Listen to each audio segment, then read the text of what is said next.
Okay, hi Addy. Welcome to lesson number 60. And today's lesson is going to be super fun. It's about polygons, which I know you already know some about polygons, so this will be a nice review for you. We're going to start out with 28 improper fractions to simplify. So these are your facts practice. So get that out, and I'm going to time you for 5 minutes, okay? And we're going to see if this works. I'm going to give you a little music to listen to. Okay. And then, do you have your math facts out? On your mark, get set, go.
Almost there, Addy.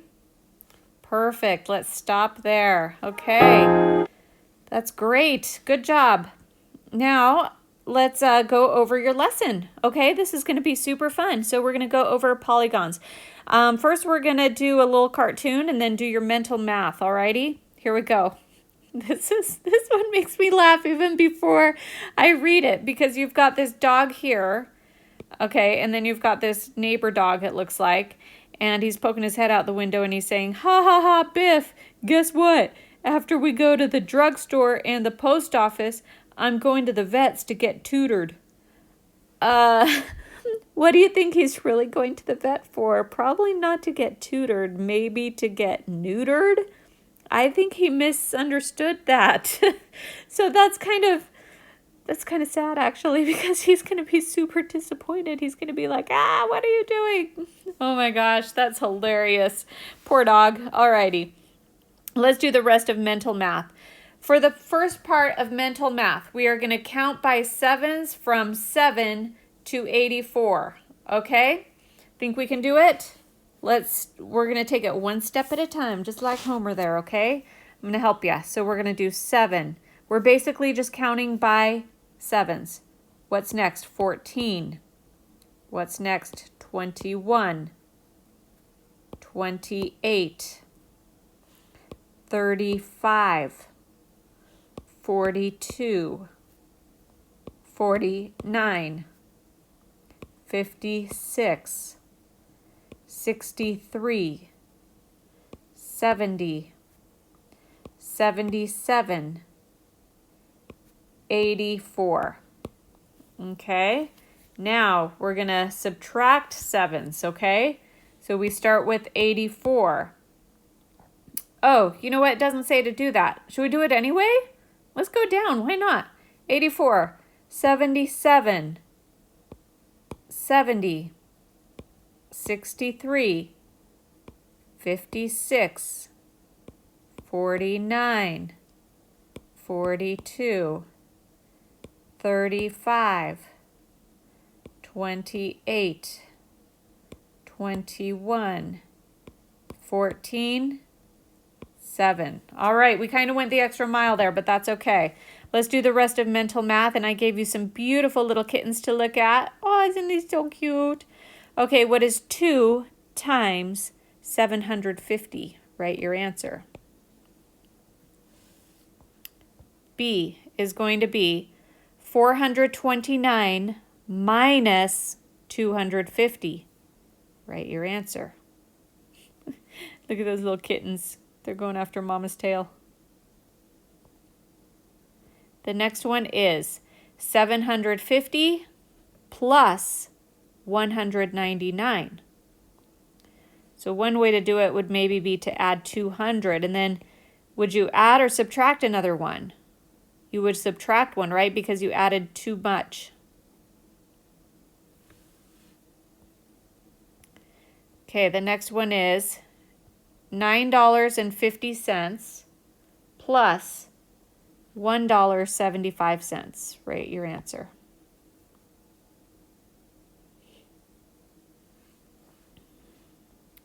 Okay, E. What is 1/2 of $5? Write your answer. And F. What is 40 times 50? Be careful about the number of zeros you're going to have here. Make sure you get this one right. 40 times 50. Don't jip yourself out of an education by doing the calculator. Figure it out first, then you can check your answer. G. These kitties look a little, I can't decide if they're cute or creepy. You tell me what you think. Are they cute or creepy? Okay, we're going to start with 12 times 3. Then you're going to add 4. Multiply by 2. Add 20. Divide by 10. Multiply by 5. And divide by 2. If you need to hear that again, skip back, okay? Alrighty, let's go on to problem solving. Here's Dory saying, do you have a problem? You got a problem, buddy? Do ya? Do ya? All right, so this is why I taught you about the gallon man earlier. I'm going to get Dory out of the way because she's a little confusing. So the gallon man might help you to figure out this problem. So maybe just remember them as you're doing it. But basically what the problem says is half of a gallon is a half gallon. Okay, of course, that's obvious. Half of a gallon is a half gallon. Half of a half gallon is a quart. So it's like you're cutting this in half again and you get a quart. Half of a quart is a pint. And that makes sense from the gallon man because there are 2 pints in every quart. Half of a pint is a cup. And that also makes sense from the gallon man because there are 2 cups in every pint. Okay, so you start out with an empty gallon container like this one. So it says into an empty gallon container is poured half a gallon of milk. So you put this into here. Okay. Then you also add a quart of milk. So you put this in too. Then you also add a pint of milk. So you put this in too. And you also add a cup of milk. So you put that in. How much more milk do you need to fill this whole gallon? So it's probably somewhere up here. How much more do you need? And you have to be precise. Like, do you need a pint? Do you need a cup? So that's going to take a little time to figure out. So I'm going to let you pause it here and figure that out and use the gallon man to help you if you need to, okay? And I'm going to move on to the new concept. Okay, and the new concept is really fun today because I like polygons. Polygons are cool. Polygons are basically, it has to be a closed shape. So it can't be something just like that that's open. That is not a polygon. It has to be closed. And then it would be a polygon. So polygon is a closed shape, but it has to have straight sides. So it can't be a circle. It can't be an oval. It has to have straight sides. Notice how all of these sides are straight. Even this one on the decagon is starting to look round because the sides are shorter, but all the sides are straight. Okay, and polygons are named by the number of sides that they have. And so these are some of the common polygons, and I gave you more examples than what's in your on your sheet. So you have a triangle, of course, it has 3 sides, 1, 2, 3. A quadrilateral is interesting because it has 4 sides, but it doesn't have to look like that. You could have a quadrilateral that looks like this. Okay, that is also a quadrilateral. So it's more like a rectangle. And you could have quadrilaterals that look like any of, it just has to have 4 sides that are shaped. So all these things that I'm doing with this shape right here, these are all quadrilaterals. Okay? All right. In fact, it doesn't even have to have, this is a regular quadrilateral because they're 90-degree angles and all the sides were the same sides. Well, except if it's a rectangle, then the sides are. But it could be like this. Is that a quadrilateral? Yes, because it's a closed shape and all the sides are straight. So this is a quadrilateral. And so is this. Something that is a square is also a quadrilateral. Okay, this is a pentagon because it has 5 sides. 1, 2, 3, 4, 5. I like pentagons because to me it reminds me of a tent. See, it looks like a tent. And that's how I remember tent, pentagon. The hexagon has 6 sides. And I remember that because the number 6 has an X in it, and so does hexagon. A heptagon means there are 7. Anything with this prefix of hept usually means 7, just like the prefix of oct means 8. Octagon. 9 is a nonagon, and 10 is a decagon. You'll recognize this prefix, I can't say that word today. Kind of like the word decade means 10 years. Maybe what else has dec in it? I can't think of something right now, but anything with DEC, that prefix means 10. Okay, so pretty cool. There are a couple of vocabulary words to show you, and I wrote those vocabulary words like right here. So one is intersect, where two lines intersect. So if we look closely at this pentagon, you could like extend this line that way and extend this line that way. And there's a point right here in the middle where they intersect. And that intersect means that the lines would cross if they keep going. It's where lines meet. So wherever two sides meet or wherever they cross, that's an intersect. And that happens at another vocabulary word called a vertex. A vertex is wherever you have a pointy place where the edges meet. That's a vertex. And the plural form of it is vertices. So how many vertices would a pentagon have? It would have 1, 2, 3, 4, 5 vertices in a pentagon. Okay, so let's go on to example 1. What is the name of a polygon that has 4 sides? And remember, I showed you lots of examples of it. Toot, toot, toot, toot. Okay, polygon that has 4 sides. So a polygon that has 4 sides, this program is so cool because it makes my shapes into a perfect polygon. Did you see that? I wonder if it'll do it if I make it kind of slanty. Let's see. Oh yeah, it did. Okay, so a polygon that has 4 sides is called what?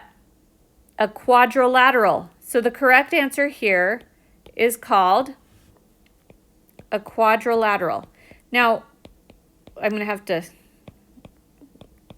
do that. Okay, quadrilateral. Now, if you had said square, that would be the wrong answer because this is a square and a square is a quadrilateral, but all quadrilaterals are not squares. These are not squares, and they're still quadrilaterals. So the more correct answer is quadrilateral. If you had said rectangle, that would also be wrong. Yes, a rectangle is a 4-sided polygon, but not all 4-sided polygons are rectangles. This is not a rectangle, and this is kind of a rectangle, but it's a more precise, it's a square. All right, so you get it. The more broad term and the correct term that they're looking for is quadrilateral. Okay, now a rectangle is one type of quadrilateral, and a square is a rectangle, but it has sides of equal length. So what that means is it's a specific type. So if I were to put the sides that are equal, this is equal to this, which is equal to this, which is equal to this. In a rectangle, this side is equal to this side, and this side with 2 hash marks is equal to this side with 2. Same with this, actually. This is equal to, but it doesn't matter. There are different types of quadrilaterals. Okay, so if all the sides of a polygon have the same length, and if all the angles have the same measure, then the polygon is called a regular polygon. So that's another vocabulary word here. So what did it say? Regular means, here I'm going to get rid of some of these. Regular means that all of the sides are the same and all of the angles of this are the same. So sides are equal, angles are equal.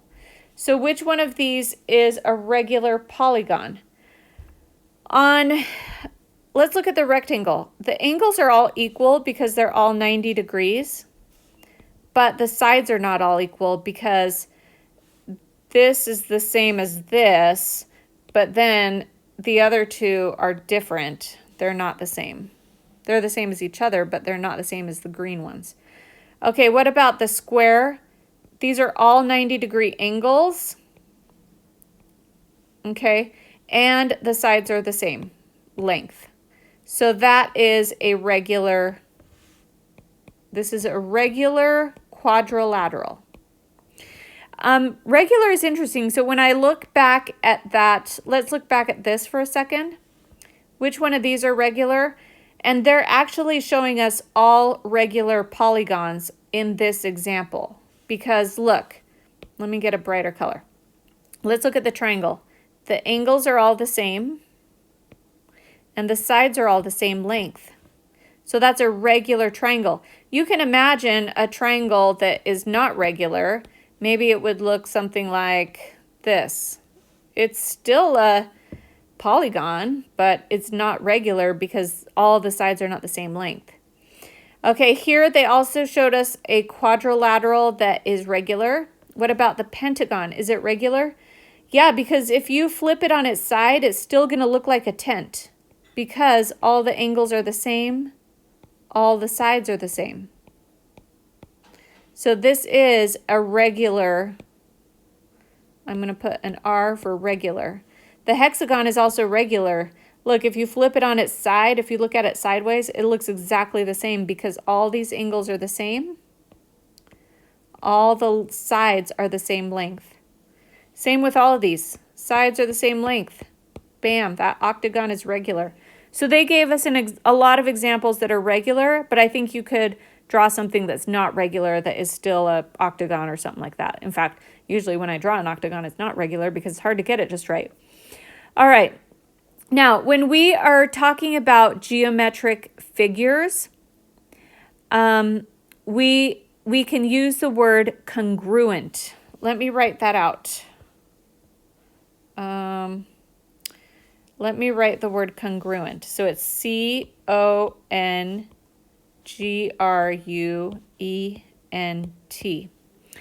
What does congruent means? We say that polygons are congruent to each other if they have the same shape and size. You can also talk about segments or angles that are congruent. So if we look at these angles are congruent. That means they're exactly the same. These sides are congruent. That means that they're exactly the same. Congruent segments have the same length. So let's look at another example. How about a rectangle again? Look, it's going to make it perfect. Woo, that was cool, huh? Okay, so in a rectangle, these two sides are congruent. And these two sides are congruent to each other. So congruent segments have the same length. Congruent angles have the same measure. So in a rectangle, all the angles are congruent. That just means they're equal to each other. So when you look at a regular polygon, like all of these examples, all of the sides are congruent. All of the angles are congruent. Okay, a lot of vocabulary in today's math lesson. Let's do one more example and then we'll be done. Example 2 says, a regular octagon has a perimeter of 96 inches. How long is each side? Woo, this is tricky. All right, let's see if we can do this. Remember what I said, what I love about this is if I draw a shape with 8 sides, it'll turn it into a perfect octagon. Let's see if it'll work. Okay. 1, 2, 3, 4, 5, 6, 7, 8. Oh, look at that. That was cool. Oh, wait. It doesn't look right. Okay. Well, that's a little better, huh? Looks like a stop sign. Okay. A regular octagon has a perimeter of 96 inches. So do you remember what a perimeter is? It's the distance, because meter is a word for distance, and peri means around. So if you measure the distance around the whole sides, then that's the perimeter.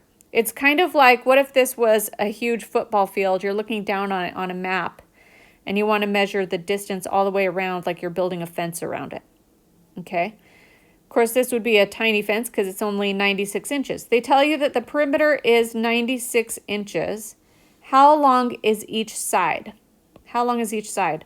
So let's say I call one side X meters or X inches. So this is X and this is X. And guess what? Because it tells you that it's a regular octagon, I know that all of these sides are congruent to each other. So it would be x plus x plus x. How many of them? It's an octagon, right? So I need 8 x's. That's 3, 4, 5, 6. Oh, I better put some over here. 7. Uh-oh, I'm running out of room. I better move this guy. Okay, one more. X. Is that 8? 1, 2, 3, 4, 5, 6, 7, 8. Okay, so 8 x's. And then if I add them all up together, I'm going to get 96. So you don't really have to write 8 x's like that. It's actually 8 times x equals 96, and then you solve for x. And then to do that, you would do the inverse operation. So it would be x is equal to 96 divided by 8. Okay, so let's figure out what is 96 divided by 8. All right, so you could do long division if you don't know the answer to that right away. If you know your 12's times tables, you'll know the answer to that. But let's pretend you don't. Let's do long division. Okay, so 8 goes into 9 one time. 8, and then 8 times 1 is 8. I'm going to write that there. Subtract. I get 16. And 8 goes into 16 2 times, so I put that there. So the answer is 12. Each side is 12 inches long, and then the perimeter would be 96. Get it? You could check your math on that by just doing 12 plus 12 plus 12 plus 12 8 times and see if you get 96. Alrighty, let's look at this cartoon, and your lesson is going to be over for today. This is an early microscope. Look, these are obviously cavemen or Neanderthals, and they invented this big microscope here. This is pretty cool, huh? The big microscope. And this guy can look in it, and he can say, it's a mammoth. So kind of silly, huh? Because I don't think they actually need that microscope to figure out it's a mammoth, but it's pretty funny. All right, Addie, hope you enjoyed doing your math today. Love ya. Have a great day. Bye.